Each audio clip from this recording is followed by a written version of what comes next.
به نام خدای مهربان. سلام، وقت بخیر خدمت عزیزان. امیدوارم هر کجا که هستید خوب و خوش و سلامت باشید. در خدمت شما هستم با ویدیوی دیگری و در این ویدیو تصمیم گرفتم که سوره لیل را با هم ترجمه بکنیم و آنچه که برداشت کردم با شما عزیزان به اشتراک بذارم.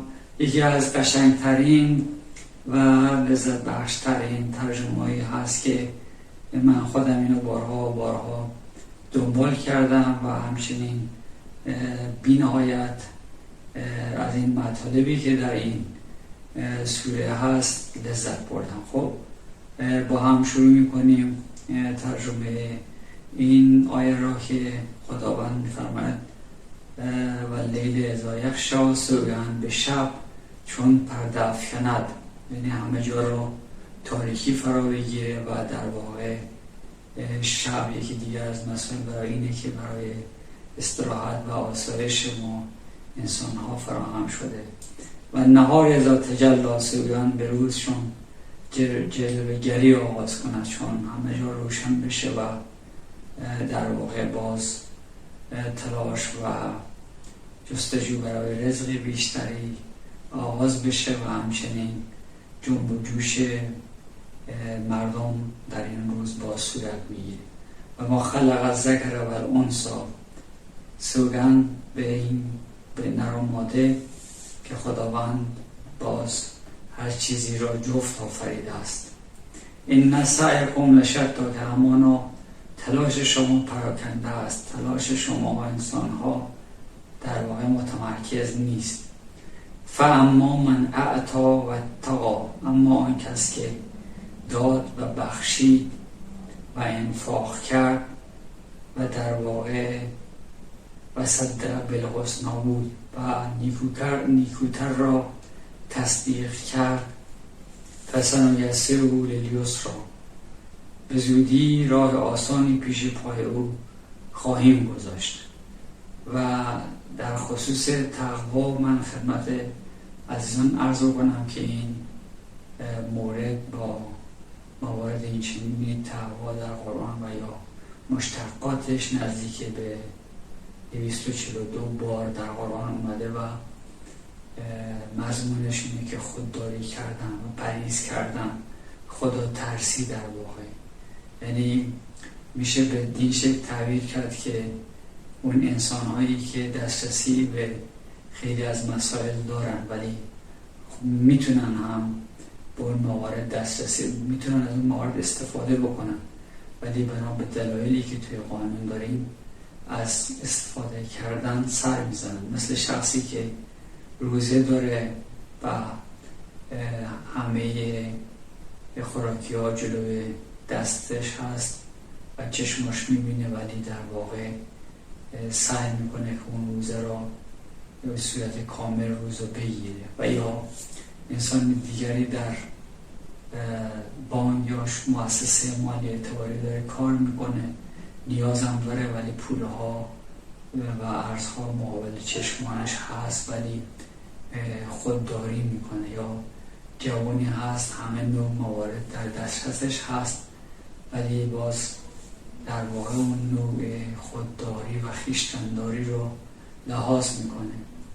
و یا شخصی در رستوران داره فعالیت میکنه، غذاها در اختیارشه ولی بدون اینی که خواسته باشه دسترسی اونها را خواسته باشه استفاده بکنه، باز هم سر باز میزنه و در واقع خودداری میکنه. این افراد کسانی هستن که خب اون تقوا رو رعایت کردن و خب معیار دیگری که خداوند در تقوا به کار برده که در آیه دیگری ان اکرمکم عند الله اتقاکم، در نزد من برترین شما با تقوا ترین شماست. یعنی کسانی که خودشون رو دارن حفظ میکنن از خیلی از موضوعات و مسائل، میتونن استفاده بکنن، میتونن این امانتی بهشون سپرده شده امانت ها به طرف برمیگردونن، مال یتیمی در اختیارشون هست ولی اونا نیازمند هم هستن ولی رعایت میکنن تا یتیم به سن بلوغ برسه و مالش رو در اختیارش قرار بدن. پولی به حسابشون واریز شده ولی خب اون پول رو به حساب طرف برمیگردونن، مالی رو پیدا میکنن، اون مال رو به حال باز در جای اعلام میکنن که همچین مالی رو ما پیدا کردیم یا وجود داره. و خیلی از این مسائل وجود داره که خب حرف ناسزایی کسی بهشون میزنه، پاسخش رو نمیدن، قدرت داره طرف ولی خب یک انسان ضعیفتری بهش حرف ناشایستی میزنه ولی خب باز هم به دلیل همون تقوا خودداری میکنه. خب زن و شوهری هستن که با هم میتونن بنا به دلایلی متارکه بکنن ولی باز چیکار میکنن؟ چشم پوشی میکنن، در واقع آستانه تحملی و صبرشون رو بالا میبرن و ندیده میگیرن این مسائل رو. یا قصاص میتونه طرف بکنه ولی خب باز چون در قرآن گفته اگه کسی ببخشه به اون تقوای الهی نزدیکتره، بعد میبینی از قصاص طرف سر باز میزنه و در واقع پولی داره، بعد میبینی انفاق میکنه، میبخشه، میتونه خیلی از جاها اون استفاده بکنه، امکانات دیگری بخره ولی باز میبینی به دنبال این مسائل یا مدرسه میسازه، مسجد میسازه، در امور خیلی از پولش استفاده میکنه. اینها در واقع همون بحث تقوای الهی است که برای این افراد خداوند هم تسخیر میکنن چیزی رو میبینن و هم براشون آسانی ها را پیش بازشون میذاره. و اما من بخل و استغنی، اما کسی که بخل بورزه و احساس بی‌نیازی بکنه و تکذیب بکنه موارد رو و نیکوتر رو دور بگیره، یعنی مثلا من خیلی از امکانات و وسایل رو دارم ولی به اون مواردی که ندارم دارم فکر میکنم و میگم خب این که زندگی نشد، سلامتی رو دارم میگم خب همه سلامتم، خون سقف رو سرم دارم میگم که نه من ویلا باید داشته باشم، ماشین دارم بعد میگم نه فلان ماشین رو باید داشته باشم، مسافرت میرم ولی میگم باید فلان مسافرت رو برم. در واقع از اون وضعیتی که دارم احساس رضایت کامل ندارم و تکذیب میکنم موارد و نعمت هایی که خداوند در اختیار من قرار داده. خب این چی میشه؟ فسنیسره للعسری، به زودی راه دشواری به او خواهیم نمود، یعنی باز در مسیر مشکلات و گرفتاری ها قرار بیشتر میگیریم وقتی که در واقع تصدیق نکنیم و بخل بورزیم. و ما یغنی عنه ماله اذا تردی، و چون هلاک شد مالم دیگه به کارش نمیاد. وقتی که ما توی تزکیمات غرق بشه هر چه دارایی داشته باشه به دردش نمیخوره، اونجا فقط به دنبال اینه که بتونه به چی، به شخصی، به چیزی خودش رو آویزون بکنه که خودش رو نجات بده. ان علینا للهدی، هدایت بر عهده خداست. در ویدیو اول اون عرض کردم که خداوند در سوره‌ای در آیه میفرماید کلا نومید هؤلاء و هؤلاء، ما همه را هدایت میکنیم. کسی خواسته باشه به راه درست بره اونم ابزارش مهیاست، اونم هدایت میکنیم، و کسی هم که خواسته باشه به راه غیر درست و نامطلوب و غیر اصولی هم حرکت بکنه برای اون هم امکانات رو مهیا میکنه خدا که تو همون مسیره. پس همه را هدایت میکنه خدا. و این لنا للآخرت و الاولی، و در حقیقت دنیا و آخرت از آن ماست، از آن خداست، از آن قوانین خداست دنیا و آخرت در حقیقت. و نظرتکم نارن تلازا، پس شما را به آتشی که زبانه میکشد هشدار میدهم.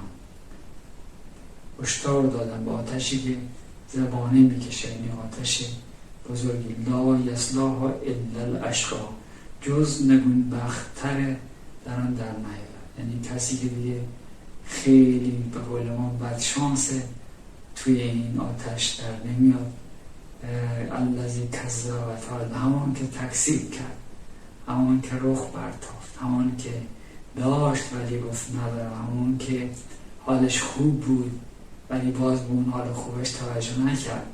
و سیجنبها الاتقی، و پاک رفتارتر از آن دور داشته خواهد شد. کسی که رفتار درستی داره، شکرگزار، شاکر اونهایی که داره میبینه، تایید میکنه، تکسیب میکنه، انفاق میکنه، اون از اون دوره و خوش به سعادتش هست. الذی یعطی ماله یتزکا، اما که مال خدا میده و پاک میشه و انفاق میکنه.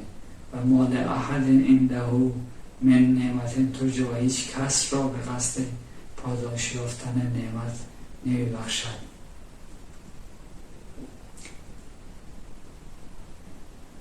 و منظورش این نیست که داره میده و زیر بار منت میاره، داره میده به خاطر حس خوب خودش، داره مدرسه میسازه، داره دانش آموزان رو زیر نظر خودش بی‌وضاحتان رو میگیره و به قسمت های مختلف داره کمک میکنه، ولی بدون قصد، بدون این که خواسته باشه به رخشون بکشه، این نعمت ها رو میبخشه.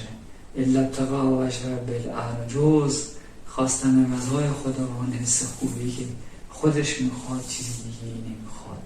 به قول معروف به عنوان این نمیده که روزی اگر گرفتار بشه یا کارش جای گیر بکنه بخشیده باشه، نه، فقط صرفاً به خاطر رضای خدا و خداوند که این نعمت‌ها رو در اختیارش قرار داده داره میبخشه ولا غیر.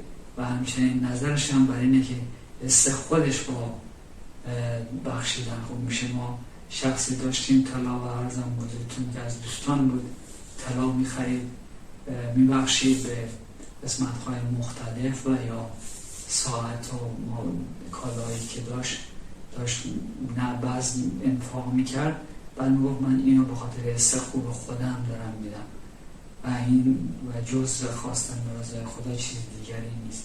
و لسوف یرضی، و قطعا به زودی خوشنود خواهند شد. و لسوف یرضی، و خوشنودشون میکنه و براشون خداوند بهترین ها رو مهیا میکنه. انشاءالله که همه ما به این مواردی که گفتم به صورت عملی و گام به گام پیش بریم و بتونیم خودمون جزو کسانی باشیم که رضایت داشته باشه خدا از ما و ما هم راضی باشیم. آرزوی بهترین ها رو بهتون دارم. خدا نگهدارتون.